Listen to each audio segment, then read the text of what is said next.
Okay. And when I asked her to show me her power, and when I tell you the roof of this place blew off and I was in the orbits of outer space, it was wild. Okay, it was one of the most wild experiences I've ever had. I know it sounds crazy, and that scared the shit out of me.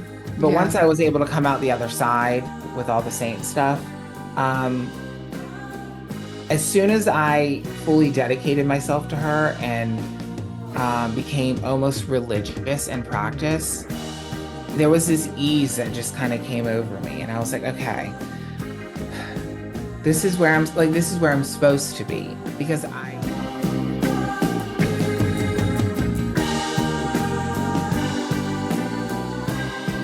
Hi. Hi. So I'm Serena Saint-Sinclair. Welcome to Beneath the Bloom.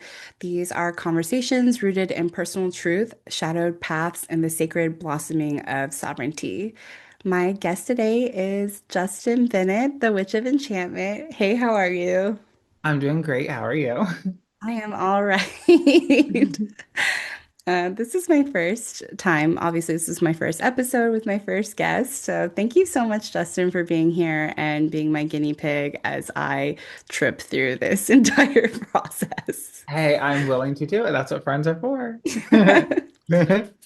So, just a little bit about me and Justin. We met online last year and we kind of had a little bit more of a casual relationship, but I started reaching out to you about dark goddess work, and that was really how we connected. Mhm. And you were so open and willing to just like talk to me about your relationship with Hekate, and I was telling you about my relationship with Persephone. And then you came into town to stay with me actually for Mystic South this summer, and we really hit it off. I think it's so funny that the first time we met in person was me staying at your house. Yeah, we just went in for it and a lot Good. happened. So if you guys haven't watched that vlog on Justin's channel, you should watch it because a lot of stuff happened. It was a very wild few days. It was. We had the Hat Man and Yes. we had I still water get coming asked out of about my the nose. Hat Man. I'm like, thank God he has not shown up again. No, you know what? I haven't felt anything either. So I think it's really interesting. Just that one weekend, my Weird. house was something was going on though. And then we stayed up to like 2 or 3 a.m. I had like water coming out of my nose because you're so funny. So we really hit it off. I want to go ahead and just talk about your story. So the way that this interview process is set up is it follows Persephone's descent. It starts in the meadow, which is where we begin. It's the early stirrings, innocence, curiosity, and all of your origin story. Then we will move into the descent, which is really the turning point, disillusionment, trauma, shadow work, and how the world shaped us. And, like as Persephone falls into the underworld through the crack in the earth, she's taken by Hades. And then our return, integration and resilience. How do we rise, reclaim with magic, and continue walking with purpose? Where are you from? And what was your childhood like? So I am from Florida, born and raised, unfortunately. And my childhood. So I was raised in what I would call a Southern Baptist cult-like religious faction is what I would kind of call it. It was very cult-like. We were encouraged and uh, really scared. We fear was really put into us about integrating into the world as a whole. So our church was like kind of like out in the woods in Plant City, and we didn't really have much interaction with the world when I was younger, and it was definitely life changing for sure. I will say that we didn't start going to church until I was like about 8 years old. So before that, Okay. I had a seemingly kind of like normal childhood, I would say. And then my parents, for at the time, I didn't know why, but my parents got into this church and life really just changed drastically.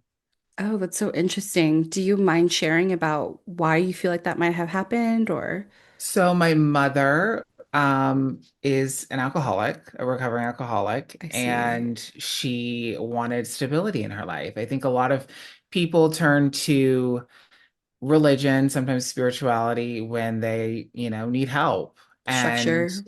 yeah, structure needs structure. And we knew about this church because one of my mom's friends was her uncle was the pastor of this church. So that's how that got connected and how we got pulled into this church. And we were there from the time I was 8 until that specific church, 16. So like I see. 8 years. Hmm. Did you at any point like it? Like, was that your home? How did you feel about being involved in the church at that time? I would say that um, it's hard for me to kind of know how I felt in the moment because like my views on it retrospectively are so clouded that I don't really know how I felt. I only have one specific memory as we were going into the church of being in my parents' bedroom, and we were like looking at different Bibles, and I can remember thinking to myself that this it seemed weird to me. Mm, And nothing like crazy was happening, like retrospectively. We were getting into the church. I just remember thinking, this is weird. Like, we've never talked about this before. I was very confused why this was happening. yeah. Um, and then the whole time in the church, I just had an immense amount of fear. I was very scared all the time. Well, I feel like Southern Baptist structure in general is very scary. Like it's very hell, fire, brimstone kind of Yes. Christianity. Yes, I mean, we weren't supposed to listen to secular music, watch television. We went to church twice on Sunday, Wednesday. I would say Mm, most weeks we were at the church 4 or 5 days a week doing wow. like they had this group called the Little People, and we would go to nursing homes and whatever, and we would sing, and they had a prison ministry. Like there was always something to do that involved the church. So we Hmm. were very active there. Um, but I just remember feeling very scared while I was there. I'm really sorry to hear that. That sounds really scary, especially with if you had like had a somewhat of a normal upbringing before that, how jarring that must be because that's kind of an extreme situation to go into and then to have to just like act like this is very normal and I guess this is Yeah, your life now. it was just very weird. I didn't understand it. I still don't fully know why there was such a hard turn. It wasn't like Mm, something that was a slow burn into this environment. It really felt right. like, from my perspective, that it was this, and then we were all in 100%. And I, I know my mother was having alcohol problems at the time, Hmm. and she had had previous issues when I was younger that I have no memory of. But I commend her for both of them trying to get structure. And Yeah. I think for them, they thought they were doing what was best. The only thing they knew how to do was, seek a higher power, try to, you know, find value and morality, I guess. But Hmm. they weren't really like self-aware of the child that they had and what that was going to be like for a kid. Yeah. So Are you an only child? I am. So my mom got pregnant when I was 4 or 5, I would say. And unfortunately she had a miscarriage, and she was too Mm. scared to try to get pregnant again after that. So I am an only child. Wow, that sounds really difficult to try to navigate by yourself and not even have a sibling to like talk to or process things with. No, and my closest friends were my cousins. So I have two cousins, one that's a little older, one that's a little younger, and we from my mom's sister, and we grew up extremely close. So Hmm. up until I was probably 13, 12 or 13, we always lived next door to each other. Oh, wow. Always, always, Okay. always. Very close. So they grew up as kind of like my siblings, Hmm. but they never were churchgoers. So that was even more isolating. Yeah, I can because see there was that. this aspect that I didn't share with them. Um, so yeah, it was even more isolating. Did you have friends in church or was it like a bunch of old people? I feel like that's what I picture when I think of Baptist churches. So there was a bunch of old people, Yeah. and all of the young people were children of Spanish speakers, and because we had a Spanish church as well, because if we Okay. don't, yeah, if we don't, live off the fear of immigrants, then what are we going to do? And then a lot of the other children were grandchildren and things of the pastor. So did Mm, I have friends there?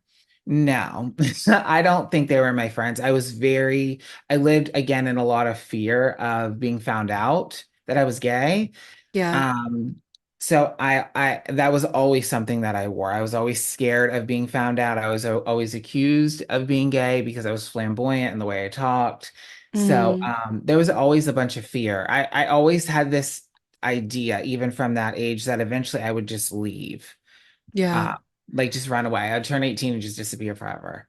Oh, that's so interesting that you never Mhm. really had a point where like you felt like you belonged, or does that make sense? Or Yeah, no, never, never, never. Not once. I always was scared. And the big thing is salvation. And this, area of Christianity, they believe that when you're once you're saved, you're always saved, no matter what you do. right. But, when you hear that you are basically a demon, because I knew who I was internally, Mm, that's a hard thing to, to accept absolutely, of yourself. course. And then to also, get saved and then believe that I actually was saved. And then it was just always this constant cycle of living in fear of dying, of the rapture. I know that's very, current, kind of current, but it's a real I mean, it's funny, right?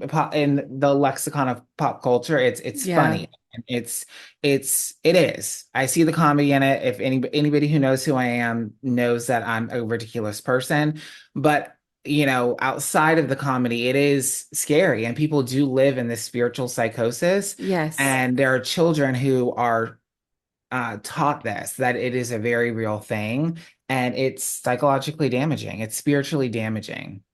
Yeah, I mean, I feel like especially the Book of Revelations is very, very scary.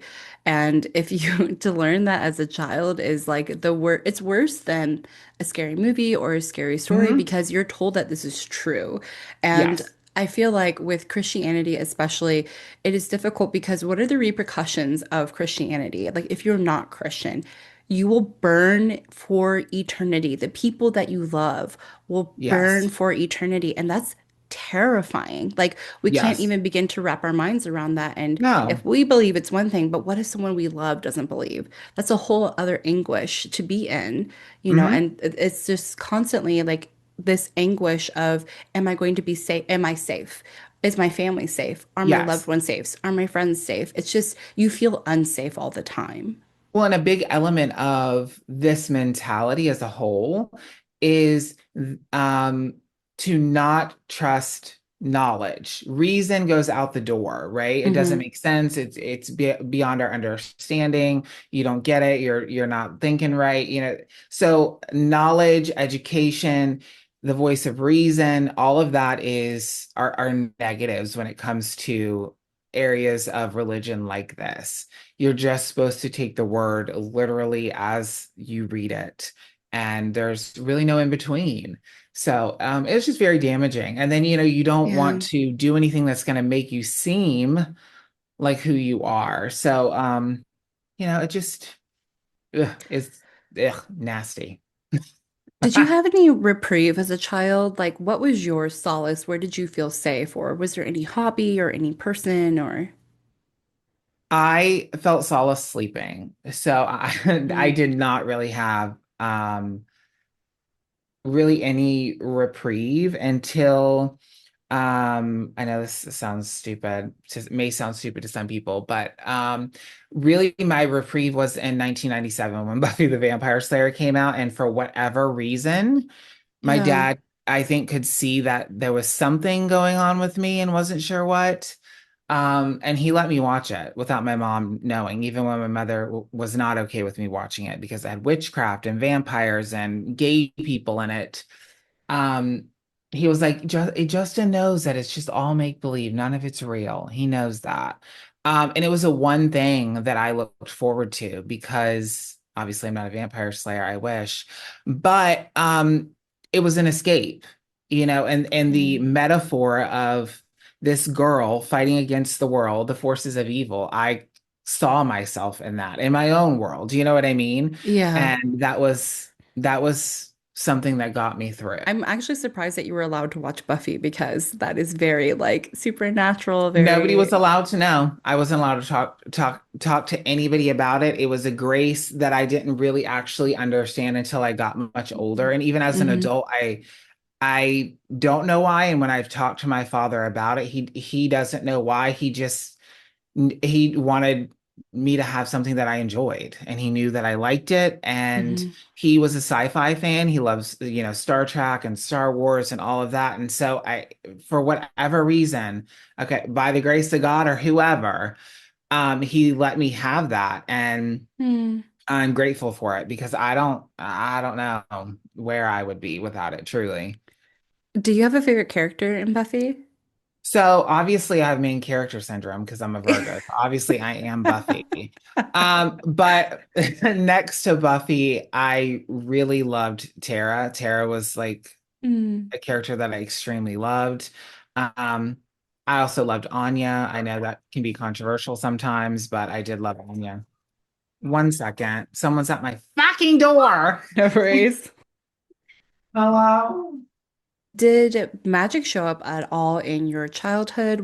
Did you have any moments where you felt like I assume that you identify as a witch, is that correct? Yes. Yeah, so did you feel like a witch at any point or? So I was first introduced to the idea of witchcraft.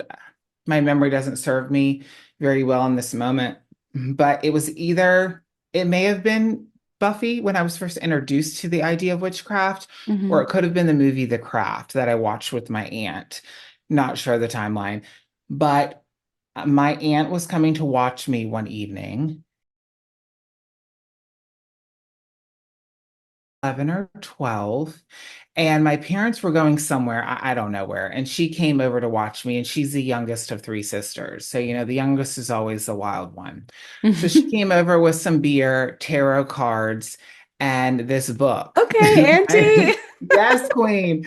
Um, and so, we talked about tarot and meditation, and she let me borrow this book, and she's like, you can't tell your parents you have it. And that is where my meditation journey actually started. And when I started working Wow. on, I know it's very woo-woo now and everybody's an empath and all the bullshit, but I'm just telling you my story, okay? And people, I wanted to be an empath. I wanted to feel what other people felt. I also just wanted to escape from my own life, really. Mm, And so meditation became a big part of that.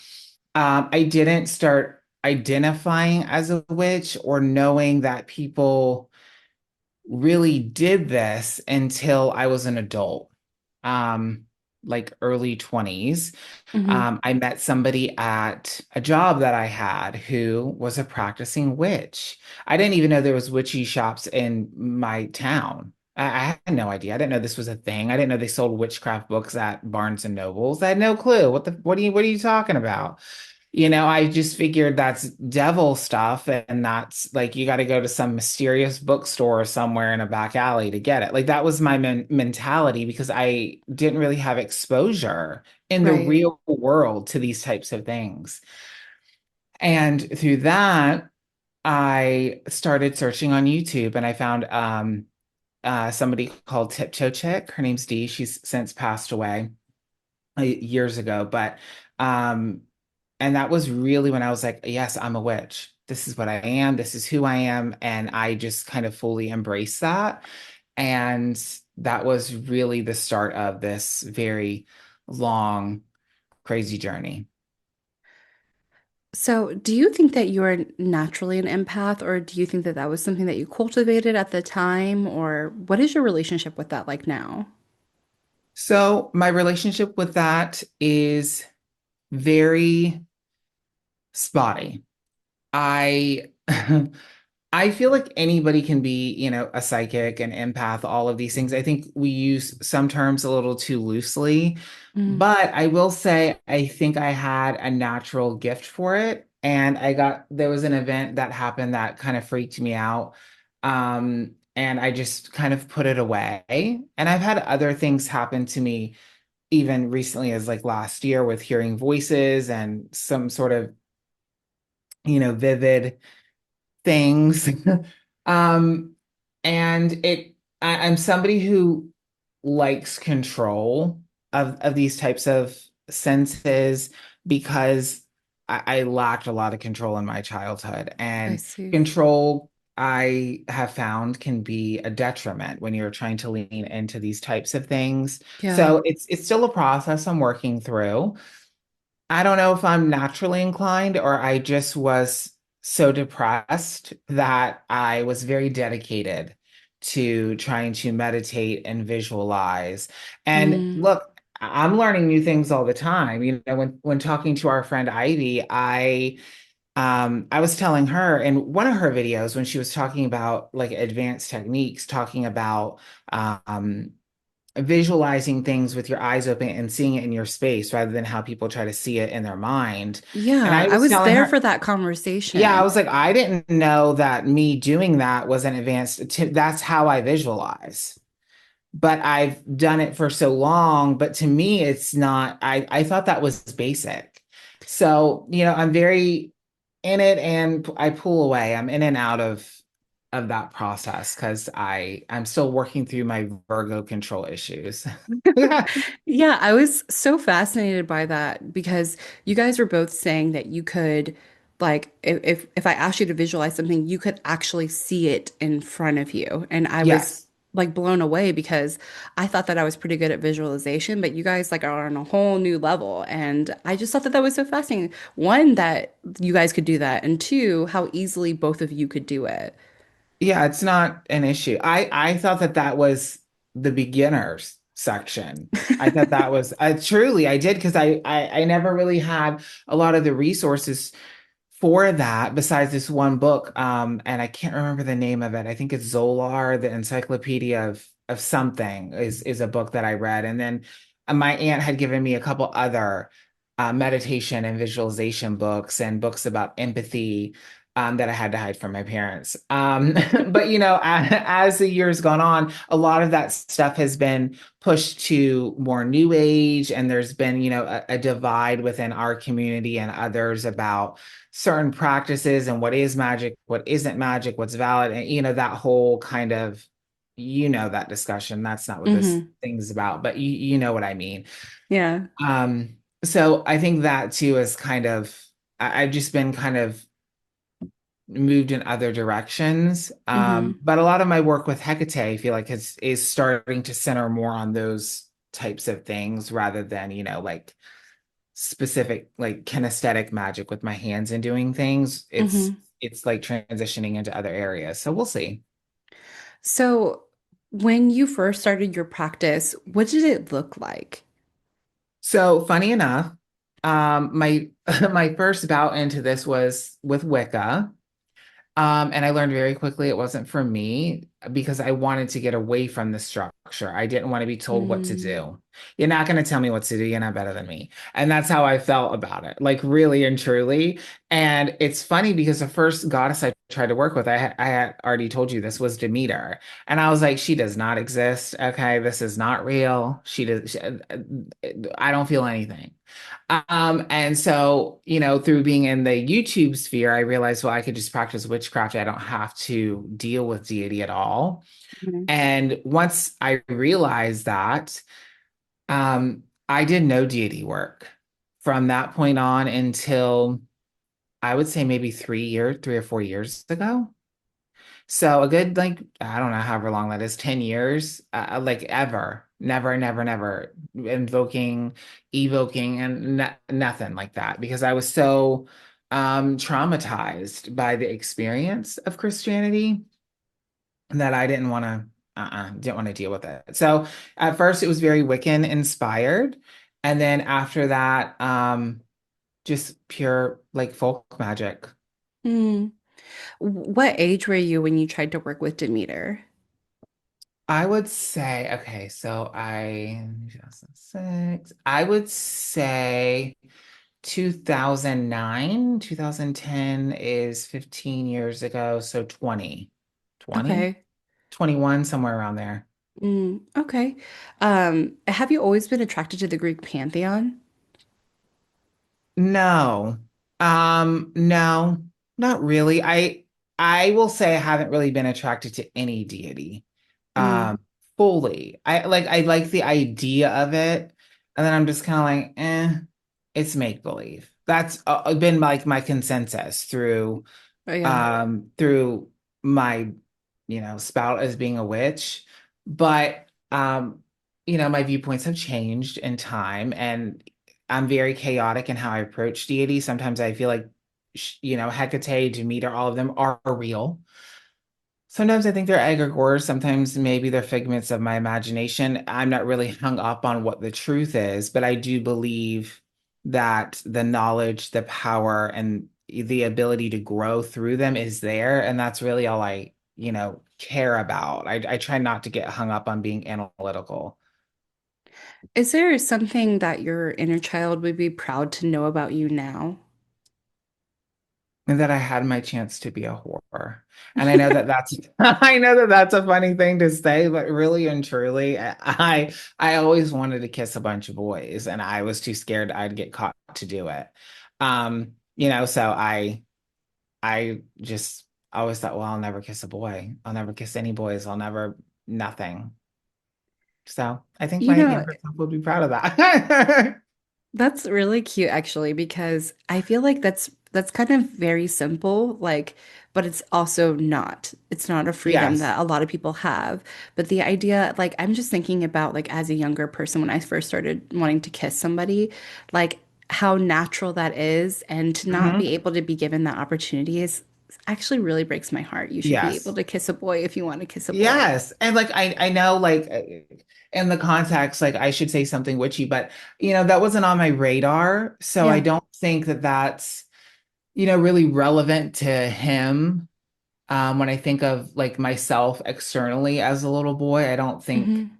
he necessarily cared about that because I always wanted, I'm trying to think of my that little boy and like what I dreamed about, and I always dreamed about finding another boy that made me feel safe, that I could kiss and laugh and like all of those kinds of things that I just wasn't able to do or didn't think I was going to be able to do.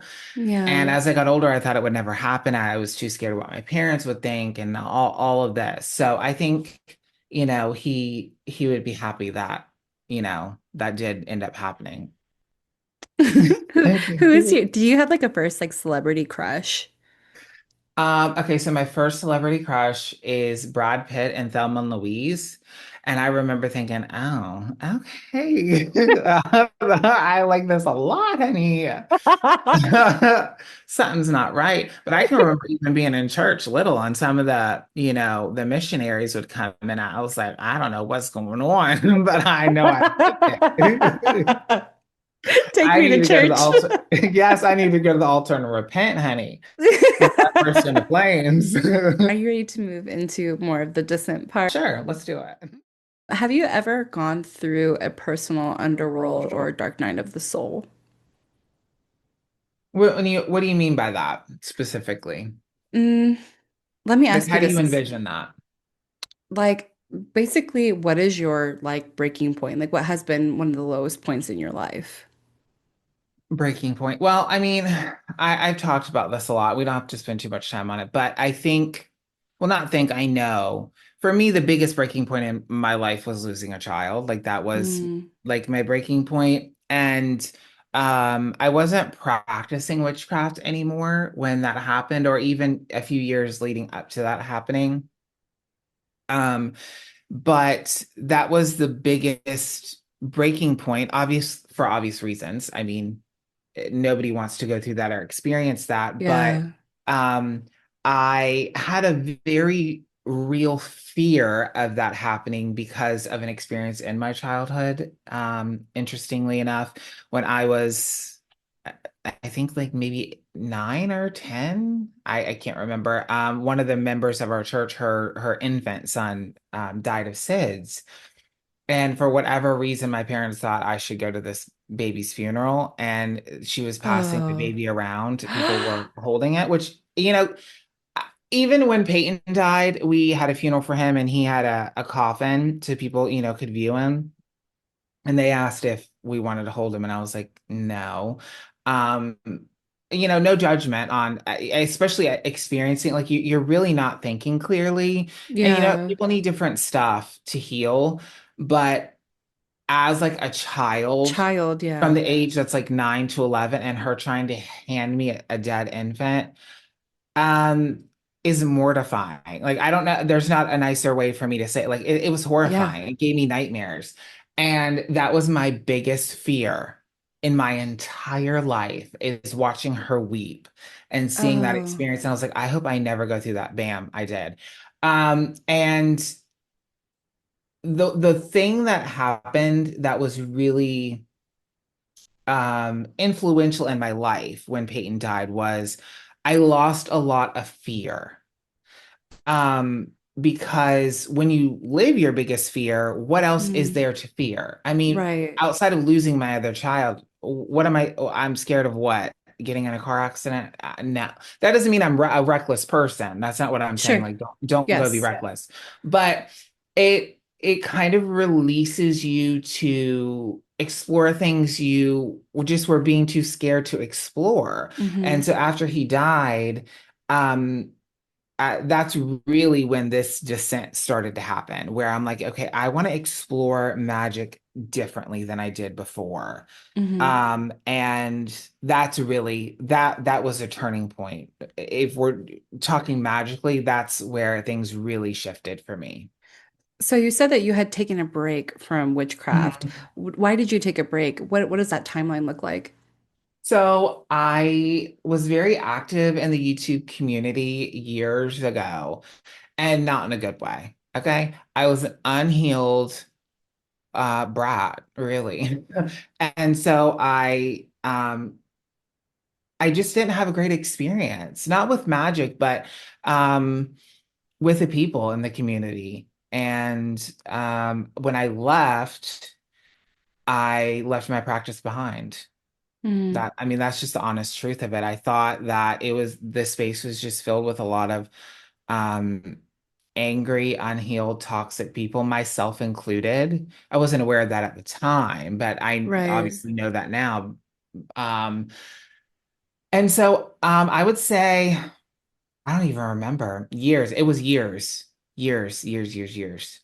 before I started doing any sort of magic again. How long have you been on YouTube? So I initially joined YouTube. I'm gonna age myself. I initially joined YouTube in, I believe, February of 2007. Okay. So that's when I initially joined. Wow. Um, I did, my channel was called The Lucky Witch, and I did that for a few years. I also was a part of a collaborative channel, which you can still find on YouTube, regrettably. Well, no, I like that people can see it because hopefully they can see how much I've grown. But there's a collaborative channel called Witches for Wellness that I did like 12 years ago. There's another one called Our Pagan Opinions. So yeah. Now my old channel doesn't no longer exist. All those videos and everything they're long gone. Hmm. Um, as someone who's been on the like witchy pagan occult YouTube sphere for a long time, how has it changed in your experience? How has it changed? I don't know that it has a whole lot, other than there is a lack of community. But I think that's the rise of the influencer and the witch fluencer. I mean, that it's kind of like a natural progression in the way that our society is and our culture. But back in the day, like the witchcraft community, pagan community was made up of maybe a couple hundred people, maybe a couple thousand. I mean, I'll Wow. tell you this, back in the day, if you had 500 subscribers, you were a YouTube partner. Like Yeah. that, yeah, you were making like you can make money off that. um that was a big deal. One of the most influential people when I was on starting YouTube was Tiptoe Chick, and she had maybe, I think, like 30 or 40,000 subscribers. That was massive. That was huge then. Now Mm, that's just, run of the mill. It's just a smaller, more intimate environment. People got to know each other, which, could also be negative.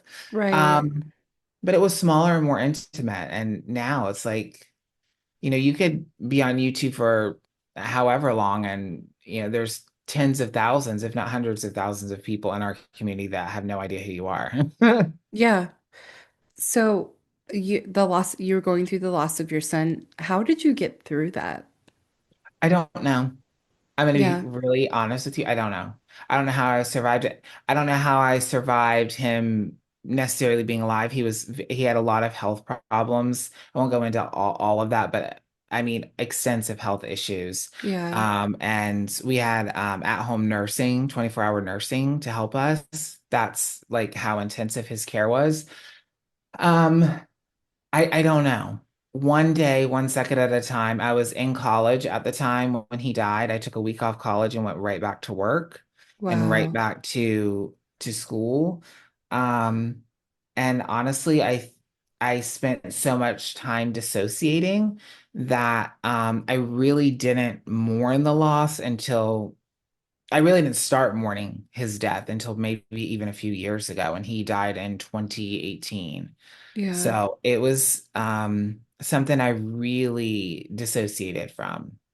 Yeah, actually watched a video on your channel of you talking about the loss, Yeah. and yeah, it's you have the whole story on your channel for anyone who is Yes, I do. interested. I am very emotional. I've never rewatched it. I would never, but it was part of my story, and I felt like I had to talk about it, and it was Yeah. very raw at at that time because I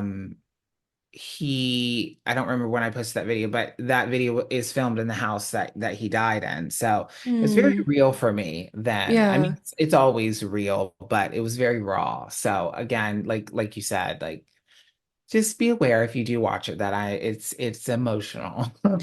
Yeah, actually, how I stumbled upon it was when I was about to start my YouTube channel. I started going through all my friends' YouTube channels and watching their first video and just trying to see how they started their channel off. And that was your first video.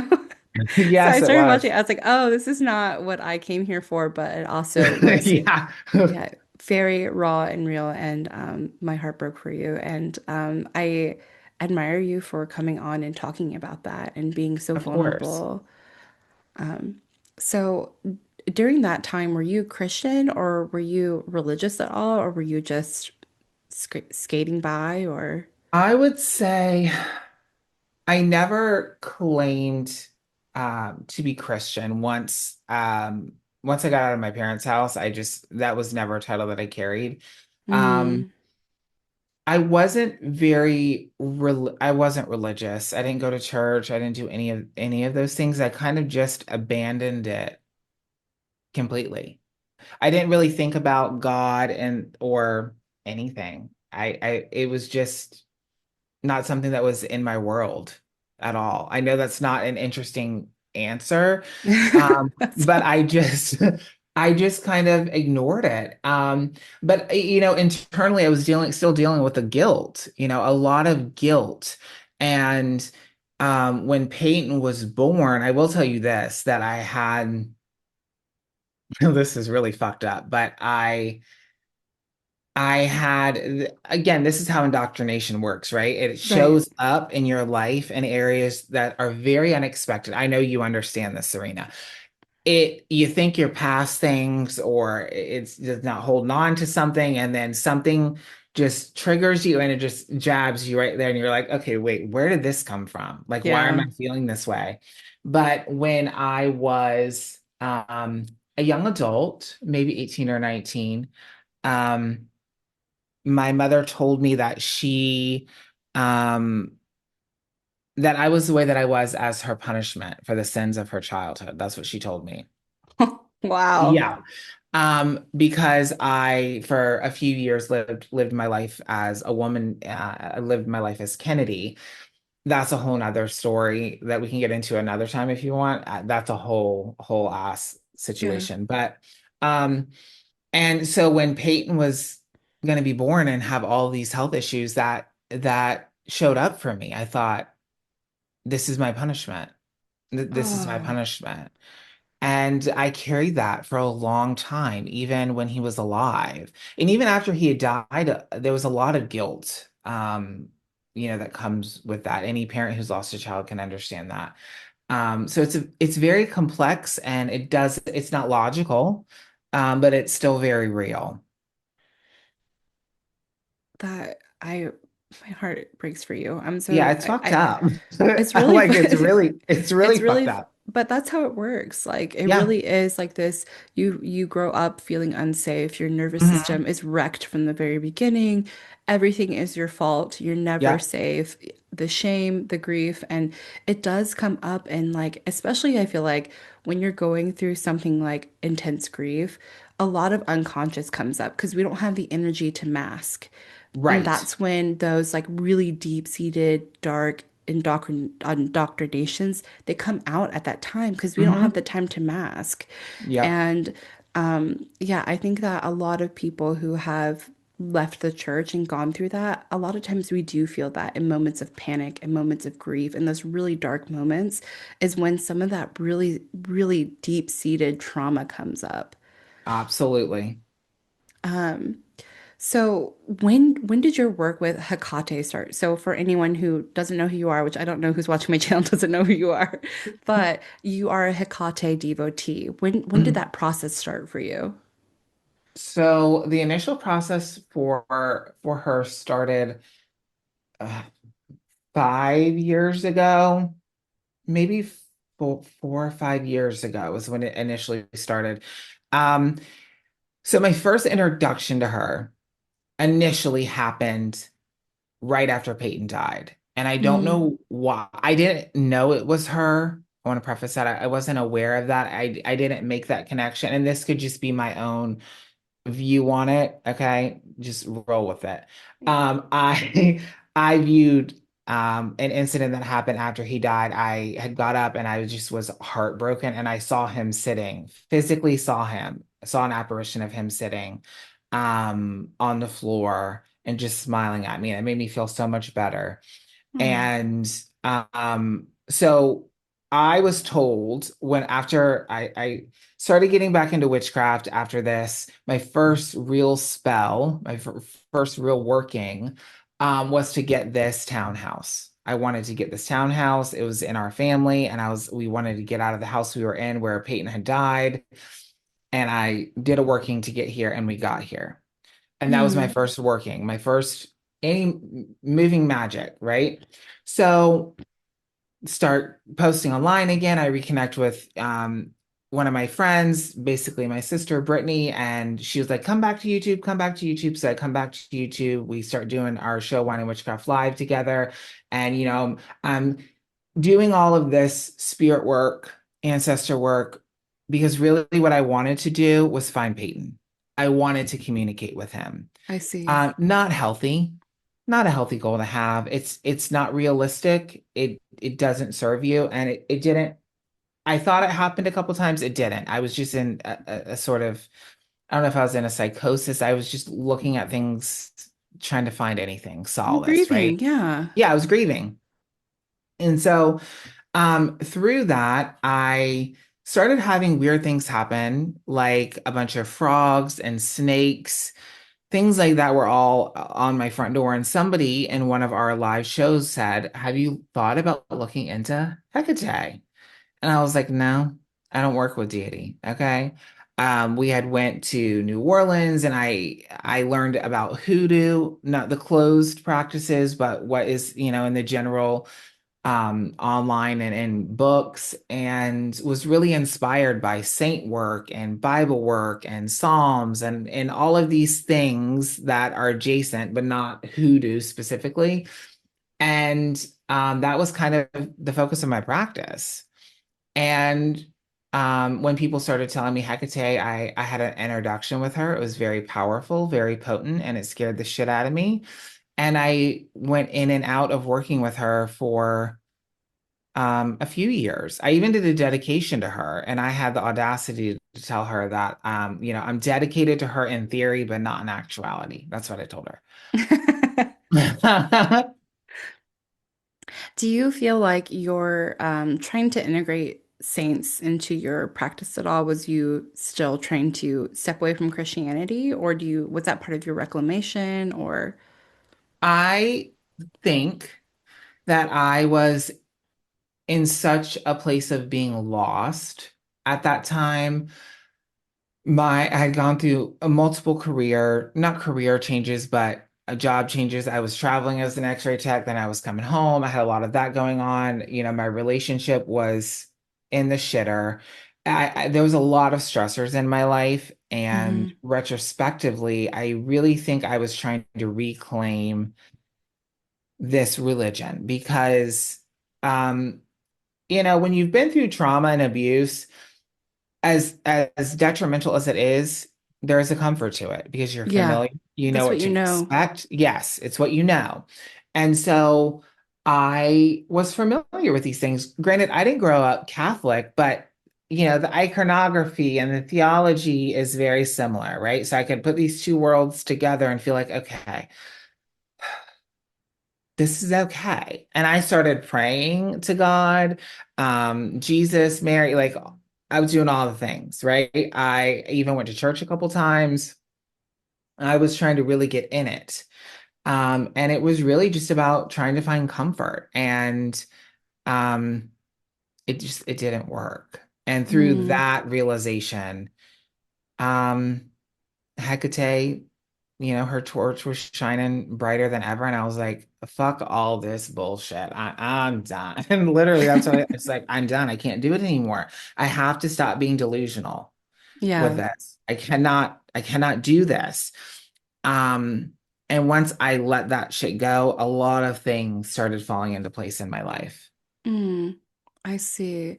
So, at this point, you kind of like let go of the saints, you let go of the hoodoo practices that were open to you, and then you Literally just, everything. at this point, did you like deep dive into Hekate or? 1,000%. Yes. I had had an event where I had asked her, I'd done this ritual and asked her to show me her power. And there's an epithet and I don't know about a theology, but an idea of her being the soul of the universe, right? Okay. And when I asked her to show me her power, her what's the word? Like the scope of her power, essentially. Mm-hmm. And I did this ritual under some influences because I find that it helps to intensify ritual. That's just my own Mm-hmm. personal, you know, experience. And when I tell you the roof of this place blew off and I was in the orbits of outer space, it was wild. Okay. It was one of the most wild experiences I've ever had. I know it sounds crazy.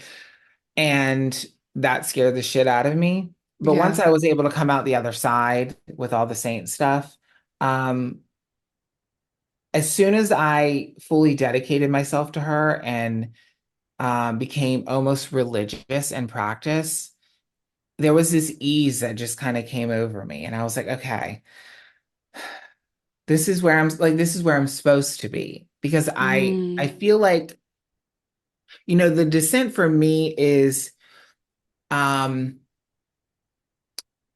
there's a door, right? And there's this long hallway, and the descent is meeting that threshold. And I have just kind of pussyfooted around, in the meadow, taken forever to get to that threshold. I've just constantly been like, okay, but I want to do this instead. And I don't really want to address that. And I don't, you know what I mean? Like you're just yeah. being distracted by all these things. And when I was unable to be distracted anymore, um, I just couldn't, I just couldn't stop. I just couldn't ignore her anymore. Um, Mm. yeah. I think it's interesting that you spent so long not wanting to be religious and then you almost come back to like a religious Yes. like viewpoint of this deity. How is your experience? Obviously, they're extremely different, but how is your experience with being religious with like the Christian God and then now being religious with your devotion to Hekate? How are they Mhm. different? So I think it's the ideology that's different. The dogma is different. And I'm allowed to come to my own conclusions about what religious devotion looks like because I don't have a church or a Bible telling me that if I don't do something, God hates me or that I'm going to burn in, a lake of fire. So for me, it's different because I see my devotion to her as a devotion, but also as a collaboration. Mm, And I am acutely aware of the fact that she is an ancient deity, egregore or not, however you want to view her. She has been fed. She is a powerful being, spirit. She has an immense amount of knowledge, but I don't think she's better than me. And I say that jokingly, but I do legitimately feel that way. I don't yeah. feel like, if I don't go to the altar every day, that she's going to smite me because I believe she has more important things to do. Like, hello.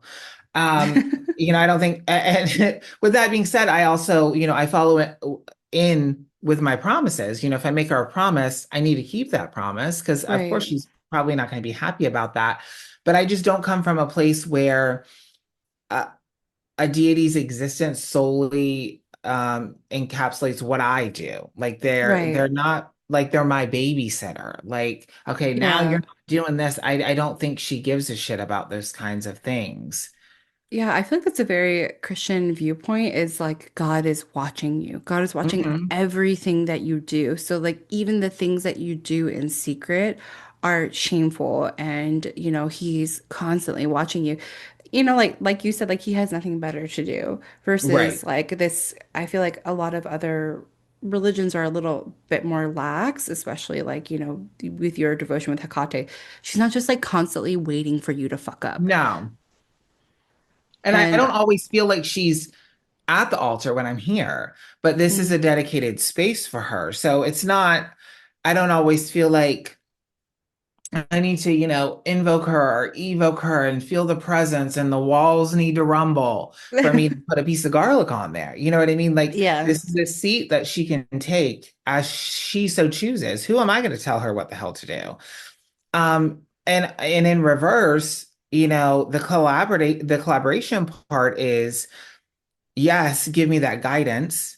And I still have the choice of whether I'm going to take it or not because she's not going to make me do, I'm not going to do something I don't want to do. Yeah. But a lot of times, she can help invoke a revelation within me that helps me understand, okay, this is better for me, or maybe I should be doing this. Hmm. And the devotion part is a reverence for that knowledge, for that experience, for the ancient wisdom that she has, that she's willing to collaborate with me and share with me. Does that make sense? Yeah. More so than feeling like, oh, please don't send me to hell. Yeah. You know what I mean? So the dynamic just is innately different because the understanding of the relationship is different. The expectation of the relationship is different. I think a lot of I don't know if you've watched Hercules recently, but like there's this there's this point where like I forget what his little minions are called. They're like they have two little names, but they turn into worms and they're like, "We are worms." And that literally is like a stem in my brain whenever I think about the relationship with the Christian God is like we are like not worthy. We are worms. Like we Hmm. are the shit on the bottom of your shoe. Can you Yes. please, please, please allow me to not burn for eternity versus, and finding like working with deity in this way and is can be so different, especially working with Yes. like dark goddess energy, which, I know a little bit more about because that's where I'm coming from as well. It's such a different, it's collaborative versus Well, like, it's I think too when you just look at like pagan religion or just anything outside of, Protestantism and all this other stuff, it, I'm just a firm believer, and this may people may not like this, but the approach from a deity that you are unworthy all of the time is just it's cult-like mentality to me. yeah, And the goal is to get kids in there, families in there, and then these children are indoctrinated, myself included. And then it becomes this lifelong journey of trying to discover what you believe, what you were made to believe, and where you fall in between all of that. And there's something innately disturbing to me about believing that denigrating yourself is the only way to please God. You are hmm not enough. You are never going to be enough. You are never going ever, ever, ever, ever, ever, ever. In that ideology, we cannot live without sin. It's just the goal to try to live as Christ-like as possible, but you're never going to meet that goal. At the hmm end of the day, you're never going to meet that. Um, that is so psychologically damaging. And we yeah, can see that in today's society. It I think it incites violence and other negative things. Those are just my opinions, whoever doesn't like it, but that's just what I see in my own experience with it. And like you were saying, with dark goddess energy, with feminine energy at the helm, the priorities are just different. They just are.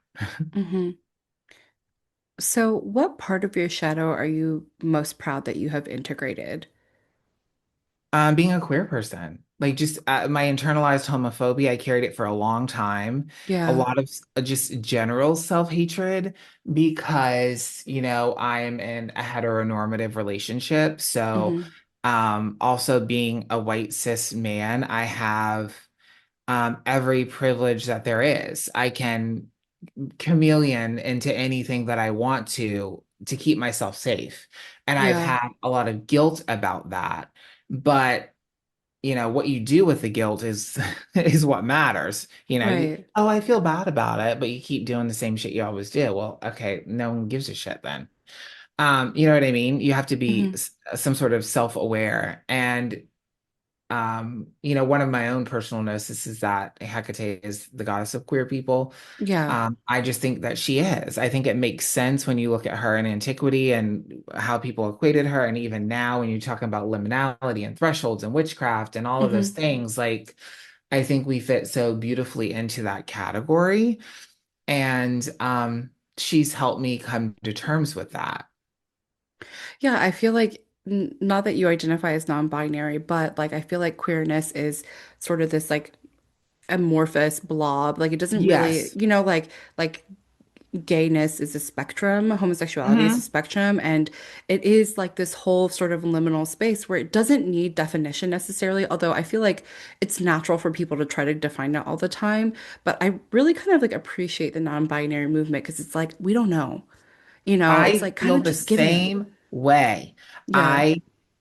I don't necessarily understand every aspect of it, but hmm the T is I don't have to. That's Yeah. the thing. Like, we don't have to understand everything. It's not that fucking hard. You know what I mean? Like, I Yeah. don't get it. You don't have to get it. You don't have to get it. hmm And that's one reason why I call myself a queer person, because then it comes into this whole conversation of, well, you have a relationship with a woman, so you're bisexual. Do you? And that's like, the constant need to explain myself is too much. Yeah. That's why a lot of stuff I don't speak about publicly, because it's like not everything about my life is up for public consumption. But that's why I use the term queer, because I wrestled with it myself. Well, who hmm am I? What Yeah. am I? And I'm like, I don't fucking care. I like what I like. I'm gonna do what I want. This is who I am. Take it or leave it. Yeah, I feel like that it's so funny to me when people are like, I like trying to define things. I actually had a conversation with a friend recently, he like cornered me and he was drinking and he was talking about how he was like, I don't believe in trans people, which I'm like, trans people exist. How do you not believe in them? Like, it's not Oh Santa Claus, God. But then Yeah. he's like, I believe in science. And I'm like, You you're don't believe in science, otherwise you believe in trans people. yeah, it's just I don't know. It was a weird argument and I like didn't I'm like I'm not going to go down this rabbit hole with you because I'm not having this argument with you. First of all, I'm just trying to enjoy my drink. Second of all, I feel like people's need to define things all the time. That's just how I felt with him. Is he was like, I don't believe in it because of this, and I'm like, your need to define things like that. Why don't we just? There's a lot of freedom in saying I don't know and I don't have to. And I wish that there was a little bit more of a just like it's okay. And I feel like the older that I get, the easier it is for me to be Yeah, that way. And I think that I wish more people could do that.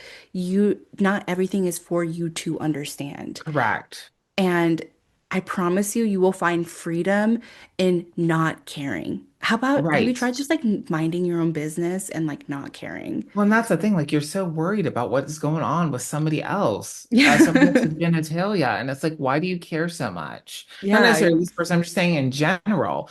And Yeah. it is this, if people could get over this need to worry about what everybody else is doing, you know what I mean? If you're not trans, you're not attracted to trans people, then why are you worried about trans people? If you're Yeah. not Why like, are, if you're not in the community, I don't understand it. And we don't understand you. So we're Mhm. like, but we're still moving on with our lives Yeah, and but we're no one's enjoying the thinking about day. you. But Right. you're And so upset. Why are worried you so about obsessed with it. me? Right. Literally. It's, why are you so obsessed? And, the idea of gender and sexuality and all of that it's not, it doesn't exist in this, linear space. It doesn't. And science proves that. Um, but people they don't want to accept it, and because they can't understand it, they don't want anybody else to be able to live how they want to live. And it's like, fuck off. I think I feel for people of the compassion but not condone is something that one of my mentors taught me, and it's something that I carry with me because I do feel compassion for that because I'm like, how deeply have you not met yourself? You are so obsessed with everybody else and defining everything and taking things away from other people. Mhm. If you have met yourself, even the slightest depth, you can understand that people are nuanced and you don't have to understand anything. And you refusing to think about yourself and worrying about everybody else, Yes. focus on you, sweetie, But it's like we do, but I think as humans, we try so hard to do everything other than work on ourselves. We will go all the way around, kind of Mhm. like what you were talking about earlier about how you were like, I finally just kind of gave up and decided to let go. We will go the long way before we reach the threshold. And we will go get addicted to drugs. We will date Mhm. people that we don't need to. We'll get sucked into situations that we shouldn't. We will stay in these uncomfortable positions in order to not do the work just because it's hard. Change is hard and letting go is hard and saying, I don't know is hard. But when you Yes. can finally meet yourself there, doors open up and you are just, it's Yes. so freeing. Well, and the thing too is a big part of religion as a whole is deflection, and don't look at my sin, look at theirs. And we Hmm. see a lot of this LGBTQ plus hate and discrimination, racism, all the xenophobia just as a whole, in my view, is Hmm. rooted in Christianity. It is rooted there because it is rooted in the patriarchy, and it is rooted in whiteness and in capitalism. It all in my opinion, goes hand in hand with one another. And when these people can't explain something or can't understand it, they always go to one to two things: science or God. Yeah. But they don't read the science, otherwise they would know science doesn't prove what they're saying. And they Yeah. do know that, and that's why they go to God, because Mm, that's the facts. only way that they can try to um capitulate how they feel. And it's like, Hmm. okay, well, but God doesn't like it. Okay, but what if I don't believe in God? The Bible? You don't believe in the Bible? You don't believe in trans people, and there's a trans person standing right in front of you. So, Yeah. like, the logic isn't there. But this is what I mean when I what I said earlier when we were still in the meadow is, reason and logic goes out the door. Those are things that religion, in my personal experience, and in occultic mentality, they do not want you to exercise that muscle because that isn't someone who's going to be subservient to the cause. Yeah. And, I think that kind of mentality stems from Christian dogma. I want to veer back to talking about you because I feel like we will go off the We rails, which we will, we already 100% will on that. Oh, Well, you and I have talked about and plan on making an episode about Christianity and yes, our experiences with it and how it kind of plays into our practices and just having a discussion about it because we've had discussions in private about it and we we're have so good. similar viewpoints on it. Yeah, Yeah, so I just for anyone who's watching, that is going to come at some point when we have the time and courage to yes, sit down and put our bullshit out there. yes, 100%. Um, so we kind of like talked about how you've gone through this dark night of the soul with your son, the loss of your son, and how you Mhm. have how it forced you to let go of a lot of things, and now you work with Hekate. So for people who are going through that, like people who are really hitting that heavy hitting, like they are in the depths of the despair, they're going through their worst fears, what would you say to them right now? Do you have any advice for them? I, as someone who's went through it, um, there isn't anything to say. Mm, There really isn't. Um, you know, Encouraging words feel empty and flagrant when you're going through something as traumatic as this. At least from yeah, my experience, it's like I don't want to hear it. I don't. You don't understand. Because it's a rawness and a realness, and I don't feel the same now. When people say kind things or comforting things to me, I know I'm in a place where I can accept it. yeah, But in those moments, it's like, shut the fuck up. yeah, Like, oh, I'm so sorry. Yeah, you don't think I am? Like that's, you know what I mean? Like you're in that like aggressive stage of yeah. grief. Um, the only way to deal with it really, is to face it head on. Like, Mm, um, I would highly discourage people from trying to compartmentalize it or dissociate from it. Trying to ignore it is not the answer because things like this always come up later. They always yeah. come up later. And when you are ready and you have the ability to seek therapy or, talk to a trusted friend or loved one, take the opportunity to do it. Because the longer you wait, the more integrated that trauma it like attaches to other areas of your life, of your being. And the longer that goes on, the more you have to like detangle it out of your system and out of Mm, the way you process thought and the way you push things, and I even saw things like this in my career. I graduated radiology school and I jumping from this job to that job to, just trying to keep my mind busy because then I don't have to address the things in front of me, you right. know? And um so that's really my only advice. And it's when you're going through the worst point in your life, there's nothing anybody's going to be able to tell you other than keep eating, keep drinking, and keep going. Yeah. And it doesn't get easier. It doesn't get easier. You just kind of get stronger. And you know, that's kind of the way it goes from my experience. Um, as my one of my friends told me about this, and I feel like it really helped me where if your grief is this big and at the time that you're going through it, you're this big. Like you have to hold on to that grief. The grief doesn't get smaller, your container gets bigger. Like you're Yes. just able to hold it better, but the grief never changes and never goes away. Your container and your ability to like hold the space for it gets Hmm. better. And I feel like I don't like it when people say like over time, like, it does get better, but it also doesn't, the grief does not change. Only Yes. your ability to hold on to it and Yes. how you move through it changes. I always look at it like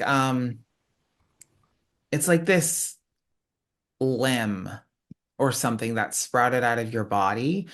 Hmm. And I don't know what other way to put it other than like, you know, when you like get a new tattoo or a new piercing or whatever, like it's so painful at first. And it scabs over, whatever, and you gotta keep focusing on it. Because Hmm. it's like that with grief. Like you don't want to forget his name. You don't want people to, how many kids do you have? Two. Like he died. Like you know what I mean? You Yeah. don't want him to be lost in time. Yeah. And that feeling never goes away. But to me, I see grief, it's like this growth or this tattoo. And um, it's like you get desensitized to it almost. I know this is not a pretty way to put it, but this is how it feels for me. Is it's like I've gotten so used to feeling it that it's not, the burden isn't as heavy. You know what I mean? It's like you almost forget that it's there, Mm-hmm. because it's been there so long. Like a lot of things, like gun violence and whatever, anything in your life, right? Trauma as a Yeah. whole. When you are in an abusive relationship or whatever, it's so intense at first, and then you're kind of like, oh, this is just normal, Hmm. and you do get desensitized to it. And then there are those moments, like you were saying with the container, where it's like, it's been years, and then it's like, oh, damn, I forgot that I had that tattoo. You know what I Yeah. mean? Or you hear something and it just rushes back in. Um, and I think in what I've learned from that experience, and like it just popping up and him popping up, or just trauma as a whole and grief, is when it shows up, just feel it. Because that Yeah. was a hard thing for me too, is okay, I just move away from it. And now it's like, if I have to cry, I'm like, I've been at work and like I'm watching something on TikTok or Instagram and it's about a child or something that makes me think of Peyton, and I just start crying, I'll just cry. I don't Hmm. care. I'll just cry. I was never that kind of person before, Yeah. but I'm like, I'm sad right now, or I've gotten to a place where I'm happy sad. Like I'm sad and I miss him, but I don't remember him in the horrific way that he left, but in the joy in which he lived. So it's like a happy cry. I've gotten to that place. But I think a big thing is just, when you're feeling it, feel it. Don't run away from it, either, because, that's something I did for a long time. I remember in your video, if you don't mind me referencing this, Mhm. in your video, you talked about how happy of a baby he was and how much he Yes. smiled. And I thought that that was very, very deep. And I'm glad to know that about him.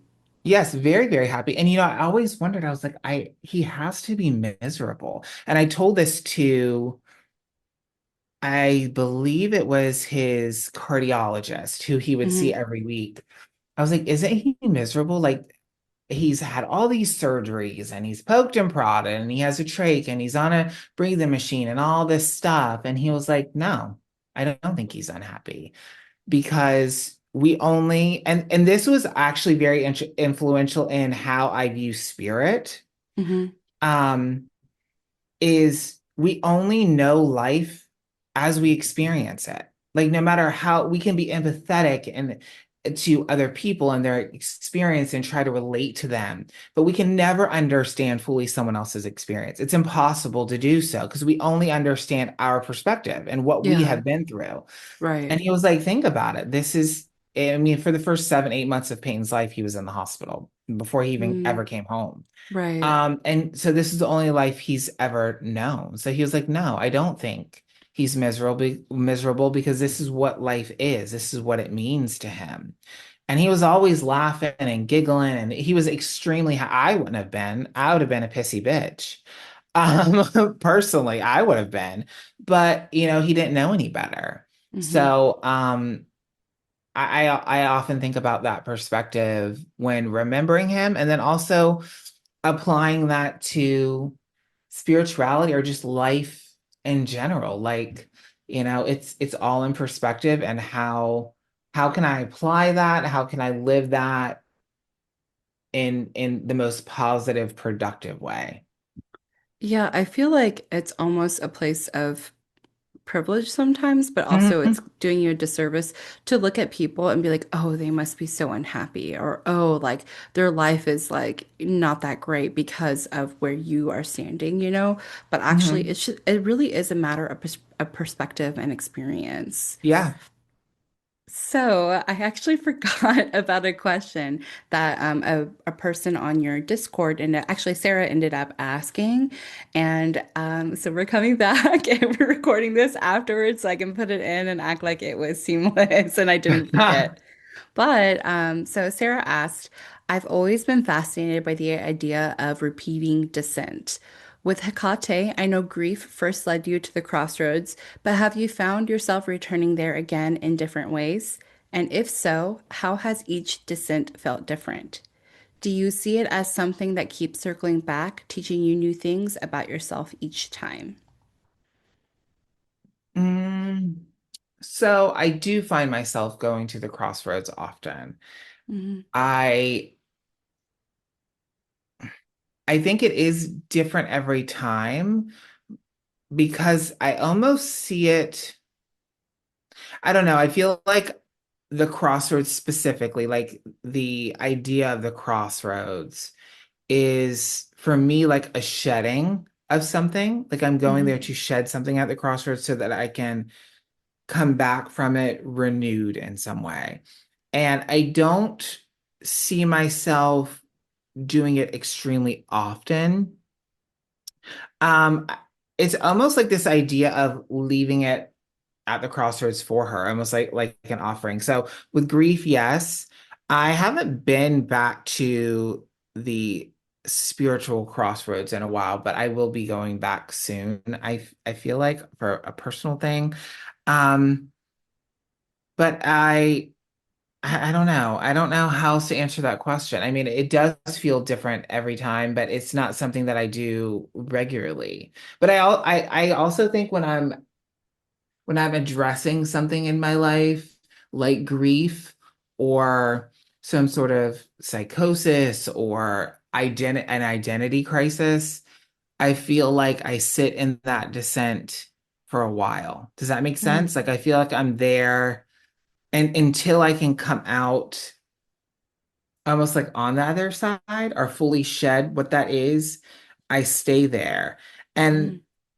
the idea of identity, of sexuality, um, has been the longest time at the crossroads. Like that's been my longest descent is coming to terms with that. And when I have to like readdress it, or there's an instance where I feel unsafe, particularly in today's climate, I don't find myself necessarily going to the crossroads again. I just feel Hecate like a reminder of not to live in fear. Um, so yeah, does that answer the question? Yeah, I feel like I understand what you're saying. And I feel like the not living in fear is huge because one, you spent a big portion of your life living in fear.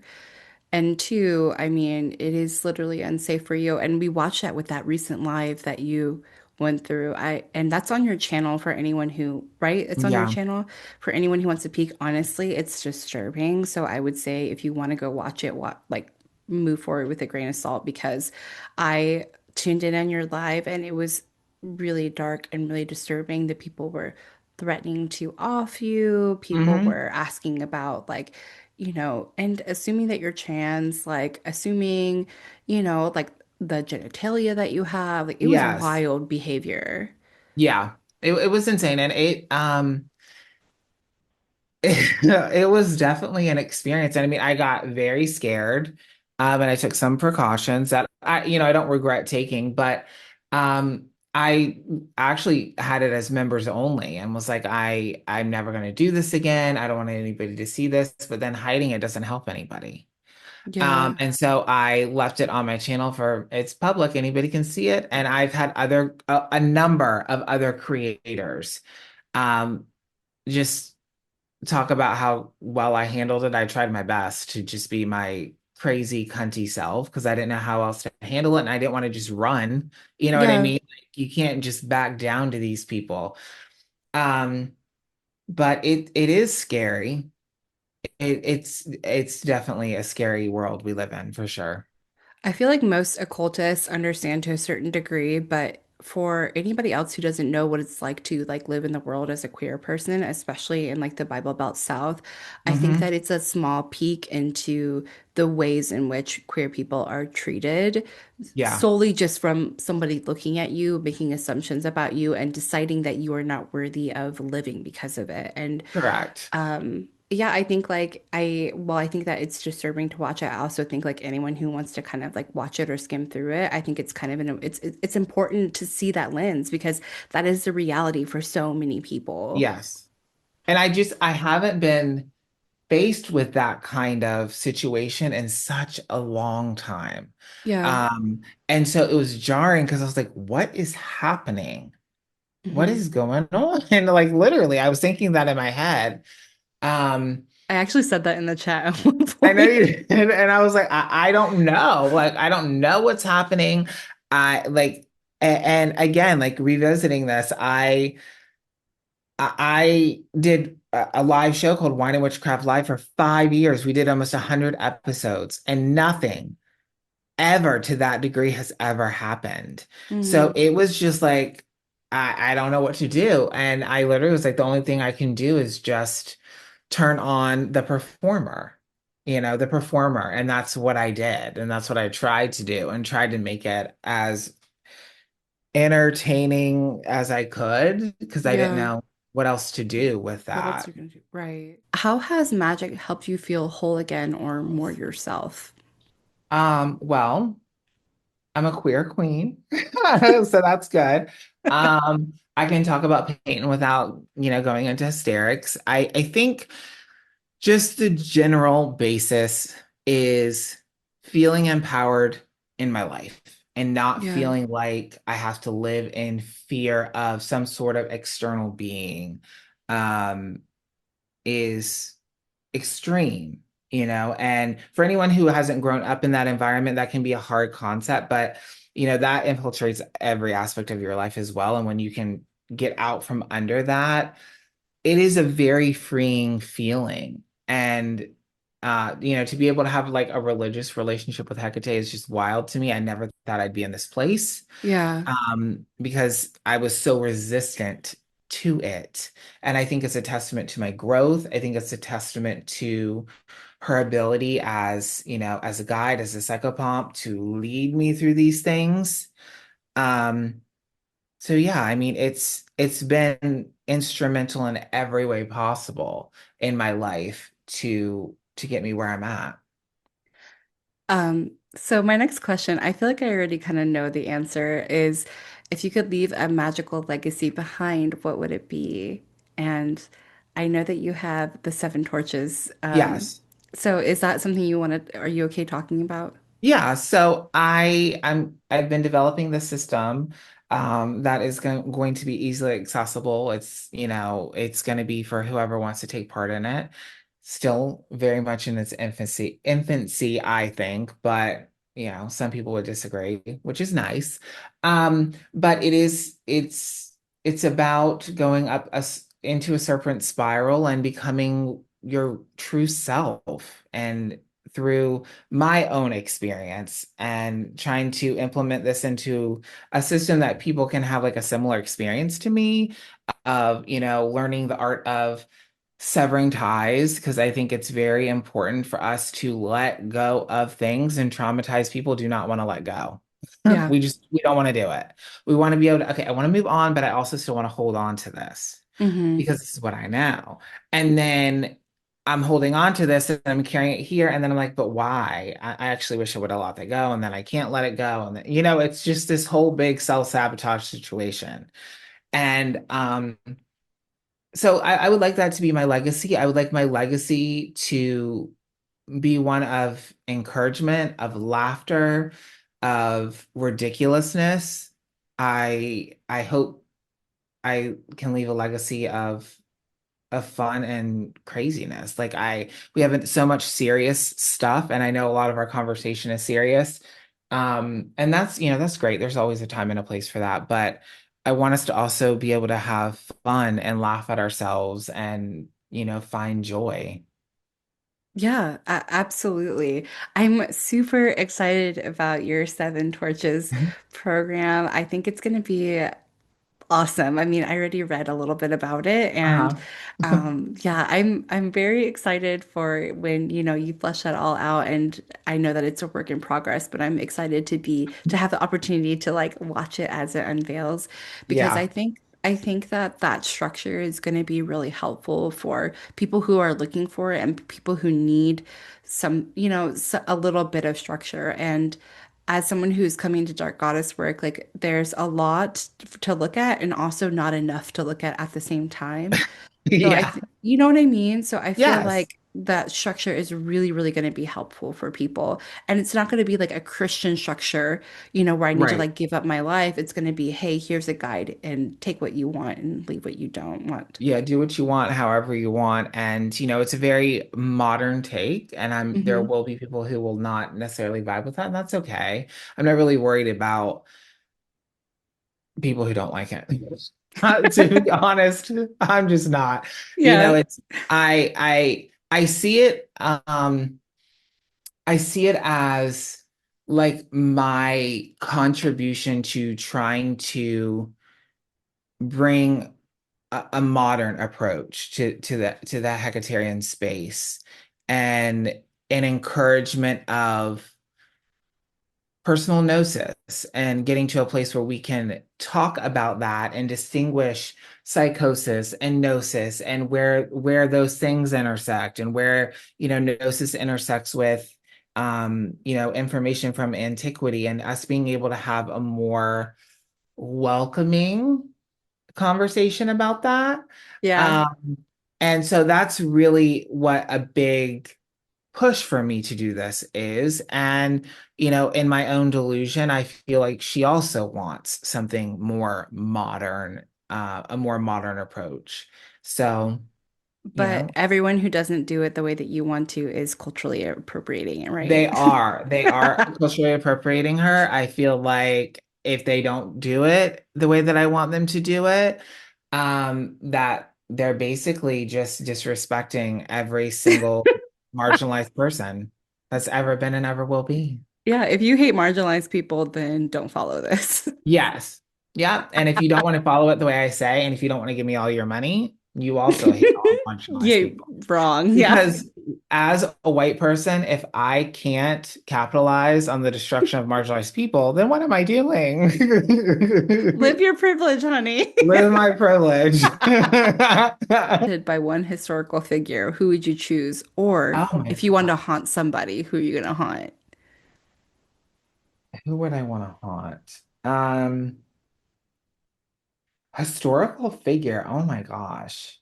It can be If any figure. You can break outside of that if you'd like. no, I love that. I would love to do so I like Queen Elizabeth II, I think would be so fucking cool. That seems Um, so random. Do you really like Queen Elizabeth II? so I talked about this on on Occultish Behavior. I think I was her in a past life. Okay, that's all I'm saying. Okay, so you're not Cleopatra, you're Queen I'm Elizabeth not II. Cleopatra. No. I could never. So I don't know, have an obsession with her. Um, Not a real obsession, just I don't know, I'm an idiot. Let's see. Who else would I would love like Virginia Woolf, Emily Dickinson, Sylvia Plath. Oh my Hmm. gosh, I would love if she would haunt me and then put my head in an oven. That'd be like the way to go. If I could haunt anybody, I'm gonna answer both questions. If I could haunt somebody, who would I want to haunt? Mm, Stacey Kennison. Sophia Coleman. I don't. What's with me and the Brits today? You're gonna be English. I know that when you die. Oh, gosh. So the very last question is, what are you currently blooming into? So where can we find you? Like, how are you blooming today? What's your newest project? time to shine any light on the nice things that you're doing. I know we already talked about the seven torches, but Yes. So obviously my channel is the Witch of Enchantment. If you don't know me, you're no bad. Now, and then I also do a podcast with Ivy Corvus called Occultish Behavior, the Unholy Hour. We just finished our first season. it's hilarious. Please, It's a if you don't shit listen to it, show. you should. It's amazing. So doing that, I have some other stuff that I can't really talk about quite yet. And then I don't know if it'll be out yet or not, but I recently did an interview with Olivia Graves, the Witch of Wonderlust. So that's coming out soon, if it's not already When is out. that coming out? I'm not sure, to be Okay. honest. So it might already be out, it might not be, but I don't know. Search it up. Yeah. Some of the other stuff I have going on, I can't really talk about quite yet. So, But you do have exciting stuff but coming. I do have some exciting things happening. Um, oh, this is going out in October, right? October. Yeah. Hmm. Okay, so next month in my book club, Courtney Weber is going to be coming, speaking to us about her book called Sacred Tears. Very, very excited about that. Yes. She's one of she's a huge inspiration. I just think she's fantastic. Like her personality, her book is amazing.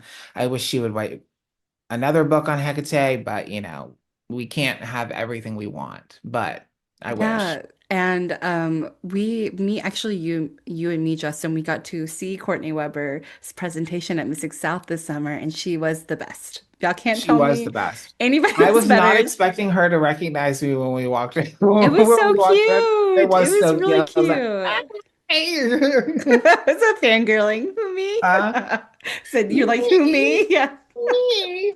Yeah, but she is just as nice in person as she comes off online. That and Yeah. I love the how genuine she seems to be. So she's She's fantastic. she's educational and also funny. It's just like her Yes, presentation style is so good.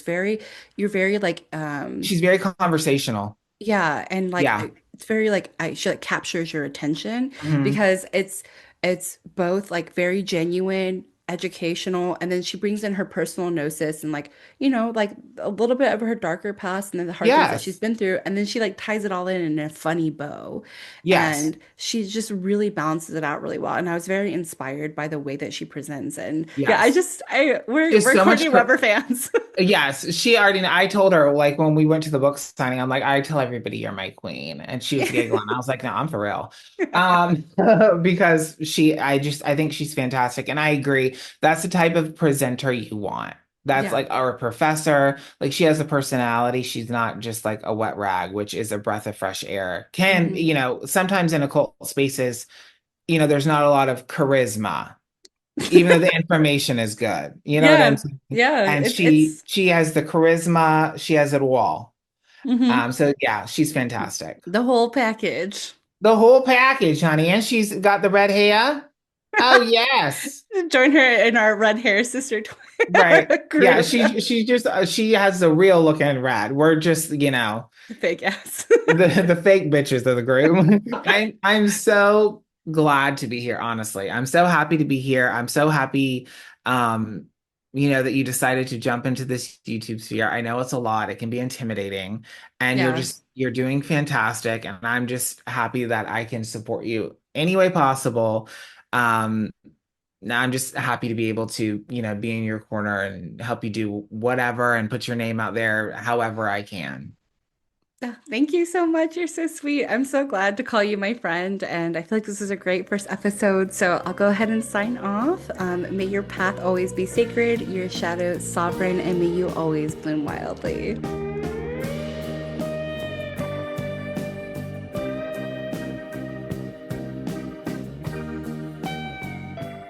Oh, thank you so much for coming on, Justin. Thank you for being my first Well, you told me I interview. had to, so I didn't really Yeah, want yeah, to. it's No, true. I told you that I would curse you and hex you if you you, did. You did. You made my asshole fall out. as if it hasn't already. Girl. I need to edit No, that out.